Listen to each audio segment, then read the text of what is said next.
घर कितनी जल्दी किराए पे चढ़ता है, डिमांड कितनी है, और नंबर 2 घरों के रेंट कितने हैं। ये एक बहुत बड़ा डेटा है हमारे पास इस चीज को देखने के लिए कि जी घर की लोकेशन कहाँ पे किस इलाके में होनी चाहिए।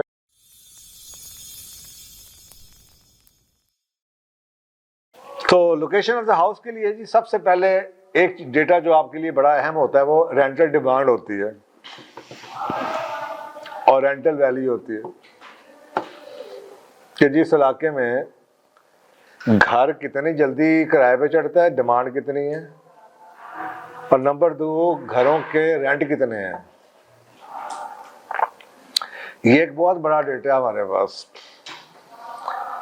इस चीज को देखने के लिए कि जी घर की लोकेशन कहाँ पे किस इलाके में होनी चाहिए। अब एक ही इलाके के अंदर कई स्पेसिफिक एरिया हैं या घर हैं या सेक्टर हैं जहाँ पे किराया दूसरे के मुकाबले में बहुत ज्यादा है।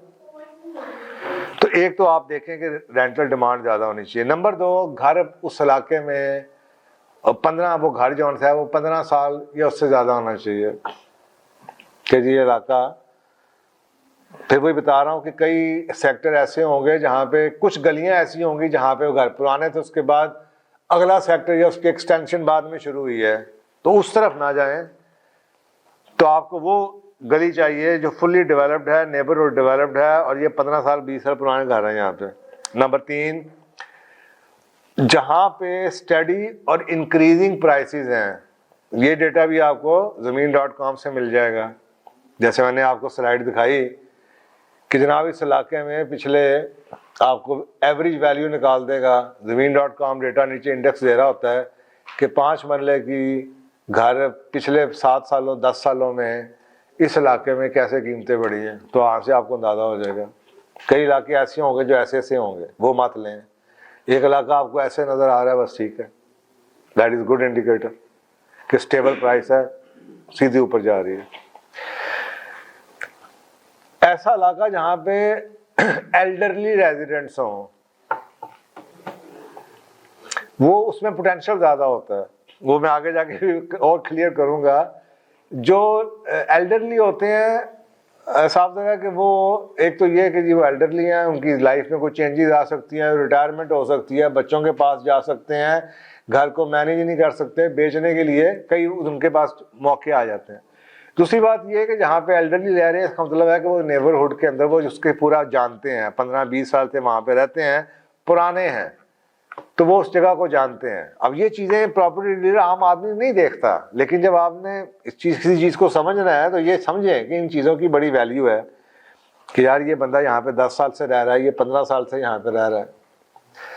और ये सोचें आप कि उस गली को अवॉइड करें जिस गली में आपको लगे कि इसमें मेजॉरिटी किराएदार रहते हैं, क्योंकि आप तो घर बेचने के लिए खरीदे हैं। हाँ, तो ये चीजें, ये डेटा आपको ऐसे मिल जाता है। अगर आपने सर्वे किए हो ना तो आपको पता होता है कि जिस इलाके में कौन से घर, 1-2 घर हैं, 3 घर हैं किराए पे, that is not the case. लेकिन कई केस ऐसे हैं जहाँ पे पूरी गली किराए पे है, एल्डरली रेजिडेंट हो।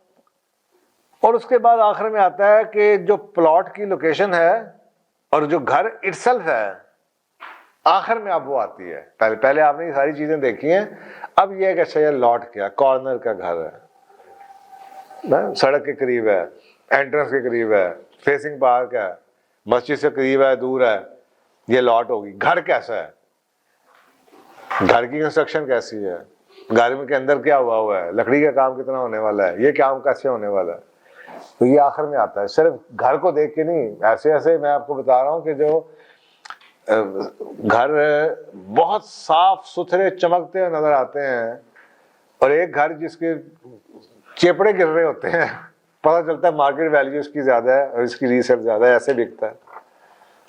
तो लोकेशन इतनी मैटर करती है, रेजिडेंट इतना मैटर करता है। इसलिए आप ये नहीं कह सकते, क्योंकि मुझे पता है मैं जब छोटा होता था, एफसी कॉलेज में जाता था, तो मुझे वो इलाके पता थे, क्योंकि कि यार, और अल्लाह ने मुझे मौका दिया, फिर मैं उन इलाकों में रहा। मुझे एफसीसी का वो जो मेन गुलबर्ग एफसीसी के बिल्कुल सामने जो इलाका है एफसीसी का, सैयद मरातब अली रोड के इर्द गिर्द, मैं उधर रहा हूँ।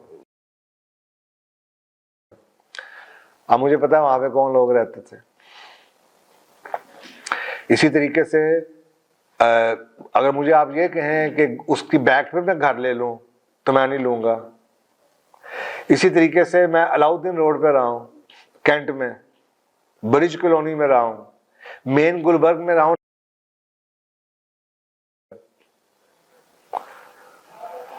तो इसका मतलब ये नहीं है कि मुझे मेन गुलबर्ग सारा पसंद है, ना ही ये कि सारी कैंट की गलियां अच्छी हैं।